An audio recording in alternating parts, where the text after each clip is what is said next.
Tilly Aston, Australian pioneer for the vision impaired. She's an underrated hero. She's almost forgotten, slipped through the cracks of history. She's the equivalent of America's Helen Keller. Before Tilly Aston's time, a blind person had nowhere to be educated and nowhere to be employed, and they were just beggars on the street if they weren't kept at home. To think she was a little girl here in Carisbrook and blind just before 7, well, it's mind-boggling, really, her achievements. In that era, blind people were locked away. So, you know, Tilly Aston fought against that. So she said, no, I'm going to get out there and do something with my life. And of course, she was the first person to matriculate, the first blind person. She was very determined from when she was a child to do something in life that was worthwhile. I think just how fortunate I am. I was born when I was and not before Tilly. Because if I was, what would I have done? Nothing like what I am doing and have done, because the opportunities just weren't there. She wasn't prepared to accept the status quo. She didn't like things as they were, and she set about changing them. She was the first blind person to teach other blind people. In 1913, an opportunity came up to teach at the RVIB School for the Blind, where she really wasn't fully accepted, which is amazing. They said, but we don't want a blind teacher. And they fought her on that, and she fought back and said, no, I understand them, you don't. So she succeeded. And she held that job until health intervened. She held that job for 12 years, which was an incredible performance. And after that, she was actually made a life governor of the Royal Victorian Institute. No, since her time of struggle and battle for acceptance at the school, it's now very much an established tradition that many staff with vision impairment are employed and accepted and distinguish themselves in the organisation. She did go to university for a while but wasn't able to achieve that. But that made her more determined to make it more achievable for other people. We've got to remember at this time that Braille was in its infancy. It had only been around a few decades. So textbooks at universities were in very short supply. Tilly wasn't able to complete her arts degree because of that paucity, or that scarcity of Braille books. And I think that's the sort of thing that got her really moving. And she then established the Braille Library in Commercial Road, Paran, and therefore enabled those of us who eventually went to university to have that facility of being able to obtain our textbooks in Braille. And within about a decade, a blind lady did achieve her university degree. I use Braille music every day of my life, and would not be able to be where I am today, and having taught for many years in a school and privately, as well as doing my transcription. So I just personally have so much to thank her for blazing the trail, and that's what she did. Her enduring legacy was the Association for the Advancement of the Blind, which she and several others began in 1895. Now that's become Vision Australia, and that's huge. Tilly was concerned about the lack of support for adult blind who were shut away in their own homes.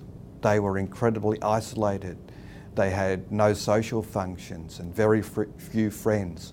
She said in her memoirs, they were virtual prisoners. That's what it was like. If you were blind, there was nowhere for you to go.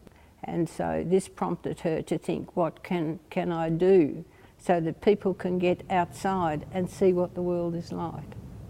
And her initial idea was to establish a literary and debating society. And in the course of the meeting, this evolved into a society which would advocate for benefits of blind people. Tilly Aston campaigned for free postage and concession travel, and she campaigned very hard for this, and the reason why is because if you were blind in that era, you had to pay enormous amounts just to go from state to state, the equivalent of $400. And that was even with a carer with you. She identified needs for visitation of some of these socially isolated people, and this sowed the seeds of later social welfare services. She brought and she fought for the vote for blind people. That was incredible, you know. She wasn't going to take no for an answer. She said, you know, we must have the vote. Just because we can't sign our signature doesn't mean we shouldn't vote. On top of that, one of her key contributions is as a writer. She went on to publish a total of 9 books. She was so popular in England that prominent English author and critic Douglas Sladen wrote, "The most brilliant blind woman in the world, who in the 7 years of childhood during which sight was vouched to her, learned of mankind what others learned in a lifetime." You have to be inspired by it, because she wasn't daunted by the problem she faced. She just said about solving it to the best of her ability, and she did. I think of how much she achieved and how hard it must have been for her to do it. What a strong will and what good backup she must have had. That really, some of us now, with all the help at our disposal, don't achieve nearly as much.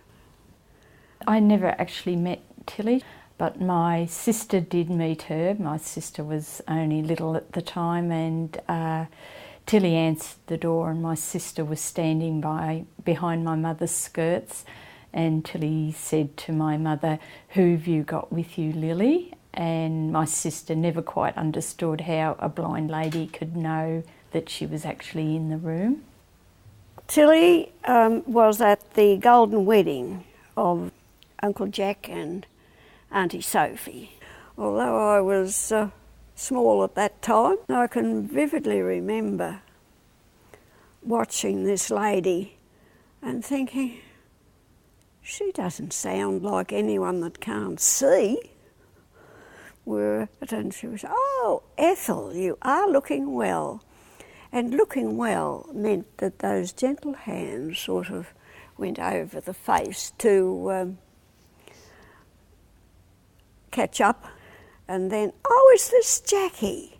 Oh my, how he's grown." And it was fascinating to watch and fascinating to listen. Achievement was another aim with me from the beginning. And whatever effect my life attainments may have upon others, there has been a fair amount of personal satisfaction in my victories over circumstance.